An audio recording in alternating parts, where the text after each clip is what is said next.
ഒരു കുഞ്ഞിനെ എടുത്തു തുടങ്ങിച്ച്. അവൻ്റെ പേര് നവീൻ കൃഷ്ണ എന്നാണ്. നവീൻ കൃഷ്ണ. ഇപ്പോൾ നവീൻ കൃഷ്ണനെ ഇപ്പോൾ എടുത്തു തുടങ്ങിച്ച്. അവരുടെ അമ്മയും അപ്പനും എന്നോട് പറഞ്ഞു, അച്ഛാ മാതാവിൻ്റെ കൊച്ചാണ് കേട്ടാന്ന് പറഞ്ഞു. മാതാവ് നൽകിയ കുഞ്ഞാണെന്ന് പറഞ്ഞു.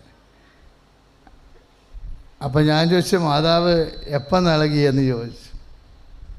പറഞ്ഞു, ഞങ്ങളാണ് അച്ഛാ ഇവിടെ ഉടമ്പടി ചെയ്ത ആദ്യത്തെ ആൾക്കാരെന്ന്. 2 ഹൈന്ദവ സഹോദരങ്ങളാണ്. ഞങ്ങളൊക്കെ ഉടമ്പടി ചെയ്യുമ്പോൾ 5 പേരൊക്കെ ഉണ്ടായിരുന്നുള്ള ഉടമ്പടിക്കെന്ന്. 2015 ഏതാണ്ട് നവംബറിലാണ് നമ്മൾ ഉടമ്പടി തുടങ്ങണത്. 1 മാസം കഴിഞ്ഞാണ് ഇവർ വന്ന് ഉടമ്പടി ചെയ്തത്. അവർക്ക് 20 വർഷമായിട്ട് മക്കളില്ലാതിരുന്നു. അവർ വന്ന് ഉടമ്പടി ചെയ്തപ്പോൾ ഒന്ന് ചിന്തിച്ച് വയ്ക്കാം മക്കളെ, 20 വർഷമായിട്ട് മക്കളില്ല എന്നുണ്ടെങ്കിൽ ഒരു 6 വർഷമായിട്ട് മക്കളില്ലെങ്കിൽ തന്നെ വൈദ്യശാസ്ത്രം പിന്നീട് അതിനെക്കുറിച്ച് ആലോചിക്കത്തില്ല. കാര്യം ഒരുമാതിരിപ്പെട്ട മരുന്നൊക്കെ നമ്മളവിടെ ചെയ്തിരിക്കും. ഇപ്പോഴേ ഇങ്ങനെ ഒരു സങ്കല്പം തന്നെ, ഇനി കുഞ്ഞുങ്ങൾ ഉണ്ടാവുക എന്നുള്ള ആഗ്രഹമില്ലേ, ആ ആശ തന്നെ അങ്ങ് കെട്ടുപോയതാണ്. എനിക്ക് ഭയങ്കരമായിട്ട് ഇഷ്ടപ്പെട്ടു കേട്ടോ ആ സാക്ഷ്യം. ഈ ഒരു കുഞ്ഞുണ്ടാകുന്നു എന്ന് പറയുന്നത് സ്വപ്നത്തിൽ പോലും ഇല്ലാത്തൊരു കാര്യമാണ്. അതിൻ്റെ ആഗ്രഹവും അങ്ങ് അസ്തമിച്ചു പോയി. ഞാൻ കുറേ കാര്യങ്ങൾ നവീൻ കൃഷ്ണനിൽ നിന്ന് ഇപ്പോൾ പഠിച്ചു. എന്നാൽ ഒരു ആഗ്രഹം അസ്തമിച്ചു പോയാൽ, നിൻ്റെ ഒരു വിഷയം നിൻ്റെ ആഗ്രഹം അസ്തമിച്ചു പോയാൽ, ഇങ്ങനെ ഒരു ആശ തന്നെ ഇല്ലാതെ വന്നാലും അമ്മയിൽ നീ ആശ്രയിച്ചാൽ നിൻ്റെ ആശ, കെട്ടുപോയ ആശകളെ തിരിച്ചു കൊണ്ടുവരികയും വചനം മാംസമാക്കി നിന്നെ കാണിക്കുകയും ദൈവത്തെ മഹത്വപ്പെടുത്താൻ നിന്നെ ദൈവത്തിൻ്റെ ഉപകരണം മാറ്റുകയും ചെയ്യും. സ്തുതിയുടെ ഹല്ലേലൂയ. നമ്മൾ ജീവിക്കുന്ന ദൈവത്തെയാണ് ഉടമ്പടിയിൽ നമ്മൾ അനുഭവവേദ്യമാകണത്. കൃപാസനത്തിൽ എൻ്റെ മക്കൾ വരുമ്പോൾ ശ്രദ്ധിക്കേണ്ട കാര്യം ഇതാണ്. അതായത് ജീവനുള്ള ദൈവത്തിൻ്റെ സാന്നിധ്യത്തിലേക്കാണ് നിങ്ങൾ ഉടമ്പടി ചെയ്തിരിക്കുന്നത്. അല്ലാതെ എന്തെങ്കിലും ഒരു സങ്കല്പമായിട്ട് ഇവിടെ ചെയ്തിരിക്കണമല്ല. ജീവിക്കണ ദൈവവുമായിട്ട് വ്യക്തിപരമായിട്ടാണ് നിങ്ങൾ ഉടമ്പടി ചെയ്തിരിക്കുന്നത്, അല്ലേ? ഇല്ലേ? ഒന്ന് പ്രാർത്ഥിച്ച്, കർത്താവായ ദൈവമേ, സത്യദൈവവുമായി വ്യക്തിപരമായി ചെയ്ത ഉടമ്പടി പാലിക്കുവാൻ എനിക്ക് ശക്തി നൽകണമേ, ശക്തി തരണം. Price the Lord. Hallelujah. Hallelujah. ഉടമ്പടി പ്രാർത്ഥനയിൽ നമ്മൾ അതാണ് പ്രാർത്ഥിക്കുന്നത്, അല്ലേ? ഇത് പാലിച്ചു കൊണ്ടുപോകാനുള്ള. അപ്പോൾ ഒരു കാരണവശാലും പച്ചത്തിരി കത്തിച്ചുള്ള ഉടമ്പടി പ്രാർത്ഥന ഒരു കാരണവശാലും മുടങ്ങരുത്. കാര്യം ഉടമ്പടി പാലിച്ചുകൊണ്ട് പോകണമെങ്കിൽ നമുക്കെന്ത് വേണം? ദൈവത്തിൻ്റെ ശക്തി വേണം. ഉടമ്പടി നമ്മളെപ്പോഴും ശ്രദ്ധിക്കേണ്ട ഒരു വിഷയം എന്താ? ഉടമ്പടി വിഷയങ്ങളെ. ഇപ്പോൾ ഒരു അമ്മച്ചി സാക്ഷ്യം പറഞ്ഞ്. എൻ്റെ പേര് ത്രസ്യാമ ജോസ്. ഞാൻ പാലായിൽ നിന്ന് വരുന്നു. എൻ്റെ മക്കൾക്ക് വേണ്ടിയാണ് ഞാൻ ഈ സാക്ഷ്യം പറയുന്നത്. എൻ്റെ മകള് ജനറൽ നേഴ്സ് കഴിഞ്ഞു. BSc പഠിക്കാൻ ഓസ്ട്രേലിയയ്ക്ക് 30 ലക്ഷം രൂപ ലോൺ എടുത്തു പോയി. അവിടെ ചെന്ന് പഠിച്ച് പാസ്സായി. പക്ഷേ ഇവിടുന്ന് പോയപ്പം ഏജൻസിക്കാർ പറഞ്ഞു അവിടെ ചെന്ന് പഠിക്കുന്ന പിള്ളേർക്ക് IELTS ആവശ്യമില്ലെന്ന്. പക്ഷേ പഠിച്ചു കഴിഞ്ഞപ്പോൾ IELTS ഇല്ലാതെ രജിസ്ട്രേഷൻ നടത്താൻ പറ്റുകയില്ലെന്ന് പറഞ്ഞു. ആ കൊച്ച് അവിടെ IELTS എഴുതിയിട്ട് പല പ്രാവശ്യവും എഴുതിയിട്ട് കിട്ടിയില്ല. ഞാനിവിടെ വന്ന് ഉടമ്പടി വെച്ച് അമ്മയോട് പ്രാർത്ഥിച്ചു. അതിൻ്റെ ഫലമായിട്ട് IELTS കിട്ടി. IELTS കിട്ടിക്കഴിഞ്ഞ് രജിസ്ട്രേഷനിൽ ചെന്നപ്പോഴത്തേക്കും ഇവരുടെ വിസയുടെ കാലാവധി തീർന്നില്ല. ഈ ജനുവരി 8 കൊണ്ട് വിസ തീരും. അപ്പം ഭയങ്കര ബുദ്ധിമുട്ടായിപ്പോയി. അപ്പം രജിസ്ട്രേഷൻ ഇട്ട ഉടനെ നടക്കുന്നുമില്ല. അവർ PR കൊടുത്തു, അതും കിട്ടിയില്ല. അങ്ങനെ ഇരുന്ന് ഞാൻ ഡിസംബർ 29-ാം തീയതി ഇവിടെ വന്ന് ഉടമ്പടി വെച്ച് മാതാവിനോട് പ്രാർത്ഥിച്ചു. എന്നിട്ട് ഇവിടെ ഞാൻ വന്നു കഴിഞ്ഞ് 3-4 പ്രാവശ്യം എൻ്റെ മകൻ എന്നെ വിളിച്ചു. അമ്മ എന്നാ പറഞ്ഞു, അമ്മ അച്ഛനെ കണ്ടോന്ന്. ഞാൻ ഫോൺ ഓഫ് ചെയ്തു. വീട്ടിൽ ചെന്നപ്പോൾ പിന്നെയും വിളിച്ചു. ഞാൻ അവനോട് വെറുതെ നുണ പറഞ്ഞു. അത്രയും ദിവസമെങ്കിലും സമാധാനത്തോടെ ഇരിക്കട്ടെ എന്നോർത്ത് ഞാൻ പറഞ്ഞു അച്ഛനെ കണ്ടു. അച്ഛൻ എന്നാ പറഞ്ഞെന്ന് ചോദിച്ചപ്പോൾ ഞാൻ പറഞ്ഞു, അച്ഛൻ പറഞ്ഞു മക്കൾക്ക് പുതുവർഷത്തിൽ മാതാവ് ഒരു സമ്മാനം തരുന്നുണ്ടെന്ന് പറഞ്ഞെന്ന്. അത് കേട്ട് അവർ സമാധാനത്തോടെ ഇരുന്നു. അന്നേരം അവനെന്നോട് പറഞ്ഞു, അമ്മേ 7-ാം തീയതിയോ ഓഫീസ് തുറക്കുള്ളൂ, ജനുവരി 7-ന്, 8-ാം തീയതി വരെയോ ഞങ്ങൾക്ക് കാലാവധി ഉള്ളെന്ന്. ഞാൻ പറഞ്ഞു, എൻ്റെ മകനെ അത്ര ഉണ്ടല്ലോ, നിങ്ങൾ നോക്കിയിരിക്കുക, അമ്മ പ്രാർത്ഥിക്കാമെന്ന് പറഞ്ഞു. 7-ാം തീയതി വിളിച്ചു, അമ്മ ഇന്നൊന്നും വന്നില്ല. 8-ാം തീയതിയും വിളിച്ചു, അമ്മ ഉച്ചയായിട്ട് ഒരു മെയിലൊന്നും വന്നില്ല, ഞങ്ങൾ ടിക്കറ്റ് ബുക്ക് ചെയ്യാൻ പോവുക, തിരിച്ചു പോരാനെന്ന് പറഞ്ഞു. അന്നേരപ്പം ഞാൻ പറഞ്ഞു, മകനെ ശകലം കൂടെ നോക്കാൻ പറഞ്ഞു. കുറച്ച് കഴിഞ്ഞപ്പം കൊച്ചെന്നെ വിളിച്ച് ചോദിച്ചു, അമ്മ ഇനി എന്നാ പള്ളിയിൽ പോകുന്നതെന്ന്. ഞാൻ പറഞ്ഞു, പോകാവിടാ, എന്നാൽ അമ്മ സാക്ഷ്യം പറയണം കേട്ടോ, PR കിട്ടി, മെയിൽ വന്നെന്ന് പറഞ്ഞു. അമ്മച്ചെന്ത് സാക്ഷ്യം പറഞ്ഞത്? അമ്മയോട് അമ്മ വീട്ടിൽ ചെന്നപ്പോൾ മകൻ വിളിച്ചിട്ട് അമ്മയോട് ചോദിച്ചു, അമ്മ അച്ഛനെ കണ്ടോയെന്ന് ചോദിച്ചു. ഇല്ലേ? അതിന് മറുപടി അമ്മച്ചിക്ക് ഇല്ലായിരുന്നു. അമ്മച്ചൻ നുണയാണ് പറഞ്ഞു. പക്ഷേ അത് അമ്മയെ അടിസ്ഥാനപ്പെടുത്തിയാണത് പറഞ്ഞത്. അവന് മകൻ സങ്കടപ്പെടാതിരിക്കാൻ വേണ്ടി പറഞ്ഞതാണ്. ഇതാ അച്ഛനെ കണ്ടു, അച്ഛൻ പറഞ്ഞു, എന്ത് പറഞ്ഞു? ഒരു പുതുവത്സര സമ്മാനം നിനക്ക് തരുമെന്ന് പറഞ്ഞു. ഇല്ലേ? പുതുവത്സരം.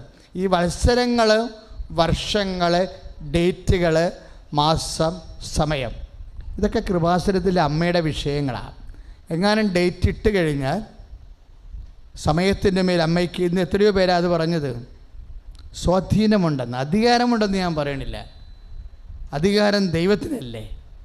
ദൈവത്തോട് ചേർന്ന് മധ്യസ്ഥം വഹിക്കുമ്പോഴല്ലേ അമ്മയ്ക്ക് സ്വാധീനം വരുന്നത്. അപ്പോൾ അവർ ഡേറ്റ് ഇട്ട് കഴിഞ്ഞു പുതുവത്സരത്തിൽ. അപ്പോൾ ആ ഡേറ്റിൽ വിശ്വസിച്ച് കഴിയുമ്പോൾ അമ്മ പാറ പോലെ അങ്ങനെ ആ ഡേറ്റിൽ ഉറച്ച് നിൽക്കുകയാണ്, ചലിക്കാതെ നിൽക്കുകയാണ്. അപ്പോഴങ്ങനെ നമ്മൾ ഉറച്ച് നിൽക്കുമ്പോൾ നമ്മൾ നമ്മളുടെ ഉടമ്പടി നിബന്ധനകളിൽ ഉറച്ചു നിൽക്കണമെന്ന് വിചാരിച്ചോ? അപ്പം നമ്മൾ ആരായി മാറും? പാറയായിട്ടാണ് മാറുന്നത്. പിന്നെ ഭവനം പണിയാൻ എളുപ്പമായിരിക്കും ദൈവത്തിന്. ഉടമ്പടി നിബന്ധനകളെ നമ്മളെ ആരാക്കി മാറ്റും? പാറയാക്കി മാറ്റും. നിബന്ധനകളാണ് പ്രശ്നം.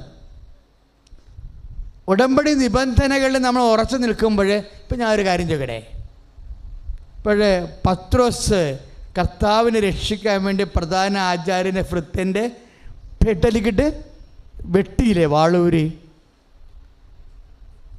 അപ്പോൾ ഈശോ എന്നാ പറഞ്ഞത്? നിൻ്റെ വാള് ഉറയിലിടുക എന്ന് പറഞ്ഞല്ലേ? പിതാവ് എനിക്ക് നൽകിയ പാനപാത്രം, യോഹന്നാൻ്റെ സുവിശേഷം 18:11, നിൻ്റെ വാള് ഉറയിലിടുക. പക്ഷേ ആ ഒരു കാലാവസ്ഥയിൽ പത്രോസിനോട് ഈശോ അങ്ങനെ പറയണത് ബുദ്ധിപരമാണോ? അല്ല.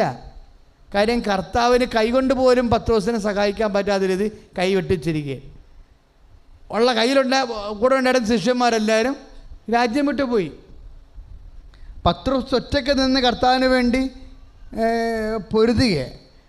യുദാസിനോടാണ് കർത്താവ് വാളുറയിടാൻ പറഞ്ഞിരുന്നെങ്കിൽ തീർച്ചയായിട്ടും യുദാസ് പറയും, കർത്താവ് ഇപ്പം എല്ലാം ഞാൻ അനുസരിക്കും, ഇപ്പം അനുസരിക്കത്തില്ല, അനുസരിച്ച് കഴിഞ്ഞാൽ ഇവരെൻ്റെ പെടലിയെടുക്കും, ഇപ്പം ഞാൻ വാളുറയിൽ വചനം അനുസരിക്കുന്നത് വിവേകമല്ല, ജീവൻ പണയം വെച്ചുള്ള വചനം അനുസരിക്കലൊന്നും വേണ്ട.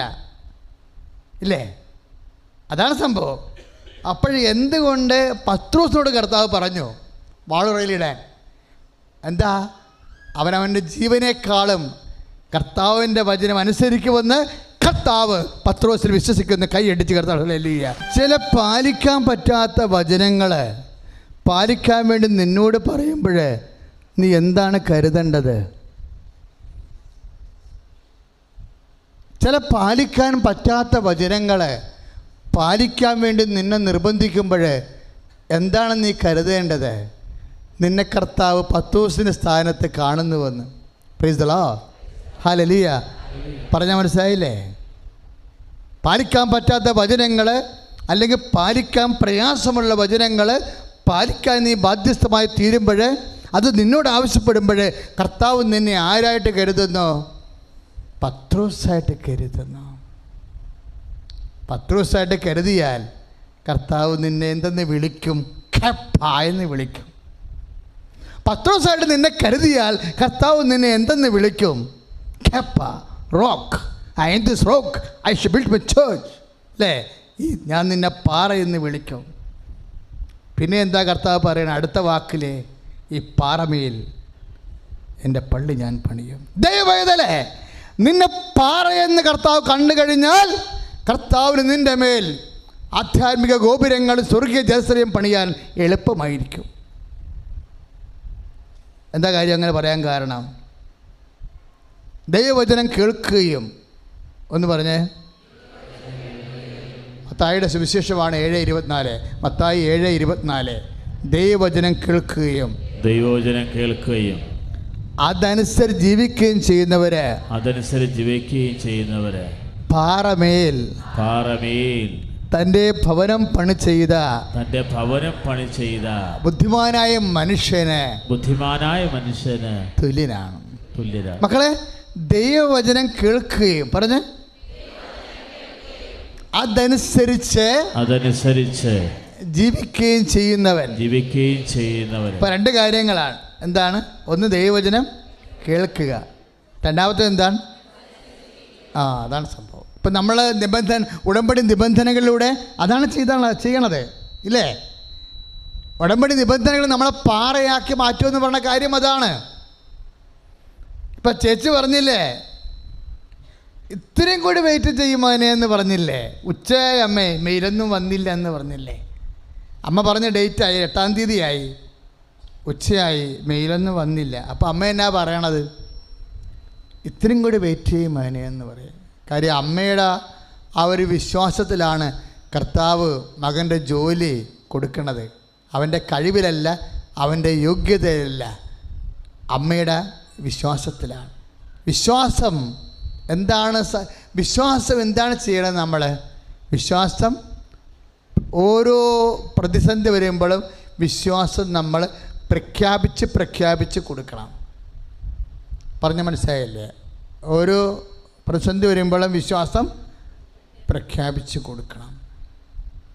ഈ വിശ്വാസം പ്രഖ്യാപിക്കണേ. എന്തെങ്കിലും വിഷയം സംഭവിച്ചു കഴിഞ്ഞാൽ, ഇപ്പോൾ കുടുംബത്തിൻ്റെ സമാധാനം പോയി, ചട്ടാനിയന്മാർ തമ്മിൽ ഭാഗ ഉടമ്പടി പ്രകാരം കൊണ്ട ബഹളമാണ്, വഴക്കാണ്.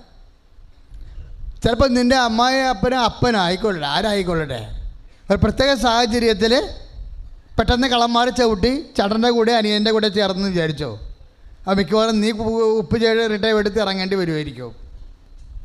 പറഞ്ഞ മനസ്സിലായില്ലേ? അപ്പോൾ നമ്മളോർക്കും, നമ്മളെ കണ്ണീരിടും, കർത്താവേ ഇറങ്ങേണ്ടി വരുമല്ല,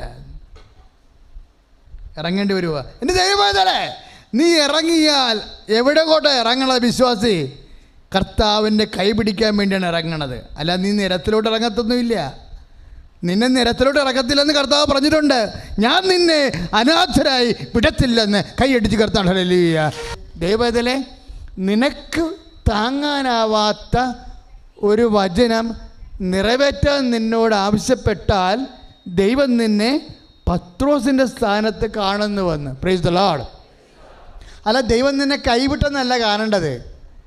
നിനക്ക് താങ്ങാനാവാത്തൊരു വചനം പാലിക്കാൻ നിന്നോട് നിർബന്ധിക്കുമ്പോൾ ദൈവം നിന്നെ പത്രോസിൻ്റെ സ്ഥാനത്ത് കാണുന്നു. അങ്ങനെ പത്രോസിൻ്റെ സ്ഥാനത്ത് കണ്ടാൽ ദൈവം നിന്നെ ആ വചനം കടുകട്ടിയായ വചനങ്ങൾ പാലിച്ചാൽ നീ ആരായി മാറും? പാറയായി മാറും, ഇല്ലേ? ഇപ്പോൾ ഒരു പാറയായ ഒരു മകൻ പെട്ടെന്ന് മാറില്ല. ഉടമ്പടി ചെയ്യുമ്പോൾ, ഉടമ്പടി ചെയ്തപ്പോൾ 189 ദിവസം മദ്യപിക്കാതെ ഇരുന്ന ആളാണ്, ഇല്ലേ? 189 ദിവസം. അതിൻ്റെ അർത്ഥം വർഷങ്ങളായിട്ട് അദ്ദേഹം മദ്യപിക്കുന്നു. ഉടമ്പടി കർത്താവിനോട് ചെയ്തപ്പോൾ ആ മനുഷ്യൻ പാറയായി മാറുകയാണ്. എൻ്റെ പേര് വിനു, മാനന്തവാടിയിൽ നിന്നാണ് ഞാൻ വരുന്നത്. ഞാനിവിടെ ആദ്യം 1-ാം തീയതി വന്നു. ഇവിടെ ധ്യാനമൊക്കെ കൂടിക്കഴിഞ്ഞപ്പം എനിക്ക് തോന്നി ഒന്ന് ഉടമ്പടി എടുത്തേക്കാന്ന്. അങ്ങനെ ഞാൻ ഉടമ്പടി എടുത്ത് ഇവിടുന്ന് വീട്ടിൽ പോയി. വീട്ടിൽ ചെന്ന് എല്ലാം കഴിഞ്ഞ് കഴിഞ്ഞപ്പം എന്നെ വിളിച്ചു, എൻ്റെ കൂട്ടുകാർ എന്നെ വിളിച്ചു പറഞ്ഞു നമുക്ക് ലേശം കൂടണം എന്ന് പറഞ്ഞാണ് എന്നെ വിളിക്കുന്നത്. അങ്ങനെ ഞാൻ അവിടെ പോയി ഇരുന്ന് ഗ്ലാസ്സിൽ സാധനമൊക്കെ ഒഴിച്ച് വെച്ച് കുടിക്കാൻ വേണ്ടി നോക്കാം, എനിക്ക് കുടിക്കാൻ പറ്റുന്നില്ല. അങ്ങനെ അന്ന് ഞാൻ അവിടെ അത് വെച്ച് ഞാൻ തിരിച്ചു പോന്നു. ഞാൻ മദ്യപിക്കാൻ തുടങ്ങിയിട്ട് 30 വർഷമായി. എൻ്റെ 12ാമത്തെ വയസ്സിൽ ഞാൻ മദ്യപിക്കാൻ തുടങ്ങിയത്. എൻ്റെ വല്യമ്മയും അപ്പനും അത്യാവശ്യം നാടൻ കാച്ചുന്ന ആൾക്കാരായിരുന്നു. അന്നേരം ഇവർ നാടൻ കാച്ചി പുറമേ ഉള്ള ആൾക്കാർക്ക് കൊടുക്കുന്ന സമയത്ത് കട്ടിൻ്റെ അടിയിലാണ് ഇത് വയ്ക്കുക. അന്നേരം ഇതിൻ്റെ ടേസ്റ്റ് അറിയാൻ വേണ്ടി എടുത്ത് കുടിച്ചു തുടങ്ങിയതാണ്. അങ്ങനെ കുടിച്ച് നല്ല മോശമില്ലാത്തൊരു രൂപത്തിൽ കഴിച്ചുകൊണ്ടിരുന്നതാണ്. ഇപ്പം ഈ ജനുവരി 1-ാം തീയതി ഞാനിവിടെ വന്ന് ധ്യാനം കൂടി ഉടമ്പടി എടുത്ത് പോയതിന് ശേഷം ഇന്ന് വരെ ഞായറാഴ്ച ഞാനൊരു വർക്കിംഗ് സ്ഥലത്ത് ചെന്ന് കഴിഞ്ഞപ്പോൾ അവിടെയും എനിക്ക് ഈ സാധനം എടുത്തു വെച്ചു. പക്ഷേ എനിക്ക് ആ സാധനം കൈ കൊണ്ട് തൊടാനോ കുടിക്കാനോ തോന്നിയിട്ടില്ല. ഇപ്പോൾ 1 മാസമായി ഞാൻ കുടിക്കാണ്ടായിട്ട്. എനിക്ക് യാതൊരു കുഴപ്പമില്ല. ഇപ്പോൾ എനിക്ക് അമ്മ തന്ന കാരുണ്യത്തിന് ഒത്തിരി ഒത്തിരി നന്ദി പറയുന്നു. സാക്ഷ്യം പറഞ്ഞത് 12 വയസ്സ് മുതൽ ഞാൻ മദ്യപിക്കുന്നതാണ്. 30 കൊല്ലമായി മദ്യപിക്കുന്നു. ഞാൻ മദ്യപിക്കാൻ കാരണം എന്താ? എൻ്റെ അമ്മമ്മയും അപ്പാപ്പനും പാറ്റുകാരായിരുന്നു. നടൻ മാറ്റണ ആടാ, അങ്ങയുടെ ഭാഷ പറഞ്ഞത് നടൻ കാച്ചണ ആൾക്കാരായിരുന്നു എന്ന് വെച്ചാൽ വാറ്റി കുടിക്കണ ആൾ. വാറ്റിയിട്ട് സാധനങ്ങൾ എടുത്ത് വാറ്റിയിട്ട് കട്ടിൻ്റെ അടുത്ത് ആഴ വെക്കും. 12 വയസ്സുള്ള ഞാൻ പോയി അതൊന്ന് രുചിച്ച് നോക്കും. അങ്ങനെ കുടിച്ച് 30 കൊല്ലമായി ഞാൻ കുടിക്കണതാണ്. പക്ഷേ ഉടമ്പടി ചെയ്ത് മാതാവിൻ്റെ മുമ്പിൽ പാലിക്കാമെന്ന് പറഞ്ഞിട്ട് പിന്നെ എനിക്ക് കെട്ടിടം പണിയാണ് പരിപാടി. ഞാൻ ചെല്ലുന്ന സ്ഥലങ്ങളിലെല്ലാം ആൾക്കാർ ഒഴിച്ചു വെക്കുന്നുണ്ട് പഴയ ഓർമ്മയ്ക്ക്. പക്ഷേ എനിക്ക് കുടിക്കാൻ പറ്റണില്ല. എൻ്റെ കാര്യം അയാൾ പാറയായി മാറിയിരിക്കുക. Praise the Lord. കർത്താവ് ആ പാറമേൽ കർത്താവിൻ്റെ വചനം കേൾക്കുകയും അത് പാലിക്കുകയും ചെയ്യുമ്പോൾ, അത് പാലിക്കാൻ വേണ്ടി ഒരു തീരുമാനം എടുക്കുമ്പോൾ, ഉടമ്പടി നിന്നെ പാറയാക്കുമെന്ന് പറയുമ്പോൾ മത്തായി 7:24 നിൻ്റെ ജീവിതത്തിൽ സംഭവിക്കണത്. എന്താണ് സംഭവിക്കണത്? എൻ്റെ വചനം കേൾക്കുകയും അതിന് ജീവിക്കുകയും ചെയ്യുന്നവൻ പാറമേൽ ഈ ഭവനം പണി ചെയ്ത ബുദ്ധിമാനായ മനുഷ്യ തുല്യനാണ്. പ്രാർത്ഥിക്കുക, കർത്താവായ ദൈവമേ, ഉടമ്പടി നിർദ്ദേശങ്ങൾ അനുസരിച്ചുകൊണ്ട് ദൈവവചനം കേൾക്കുകയും അതനുസരിച്ച് ജീവിച്ചുകൊണ്ട് ദൈവ തിരുസന്നിധിയിൽ വിശ്വാസത്തിന്റെ പാറയായി മാറുക. ഞങ്ങളെ സഹായിക്കണമേ. മക്കളെ, നമ്മളെ പാറയായി മാറ്റുന്നത് ആരാ? വിശ്വാസമാണ്. നമ്മളെ പാറയായി മാറ്റുന്നത് ആരാ? വിശ്വാസമാണ്. റോമ 10:9 വിശ്വാസം കേൾവിയിൽ നിന്ന് കേൾവി യേശു ക്രിസ്തുവിനെ കുറിച്ചുള്ള പ്രസംഗങ്ങളിൽ നിന്ന് പ്രൈസ് ദി ലോർഡ്. അവ ക്രിസ്തുവിനെ കുറിച്ച് കേൾക്കുമ്പോഴാണ് നമ്മൾക്ക് വിശ്വാസം കൂടുന്നത്. ക്രിസ്തുവിനെ കുറിച്ച് കേൾക്കുമ്പോഴാണ് വിശ്വാസം കൂടി നമ്മൾ പാറയായി മാറുന്നത്. Price the Lord. പ്രാർത്ഥിക്കുക, കർത്താവായ ദൈവമേ, റോമ 10:9 അനുസരിച്ചുകൊണ്ട് യേശുക്രിസ്തുവിനെ കുറിച്ച് കേട്ട് മത്തായി 7:24 പ്രകാരം അത് പാലിച്ച് വചനം പാലിച്ച് പാറയായി മാറാൻ കർത്താവേ, ഈ പാറമേൽ കർത്താവിന്റെ ഭവനം പണി ചെയ്യുന്ന മത്തായിയുടെ സുവിശേഷം 16:18 അനുസരിച്ചുകൊണ്ട് വിശ്വാസത്താൽ ദൈവിക പദ്ധതികളെ നടപ്പിലാക്കുവാൻ നിവൃത്തിയാക്കുവാൻ എന്നെ അഭിഷേകം ചെയ്യണമേ. ഹല്ലേലൂയ.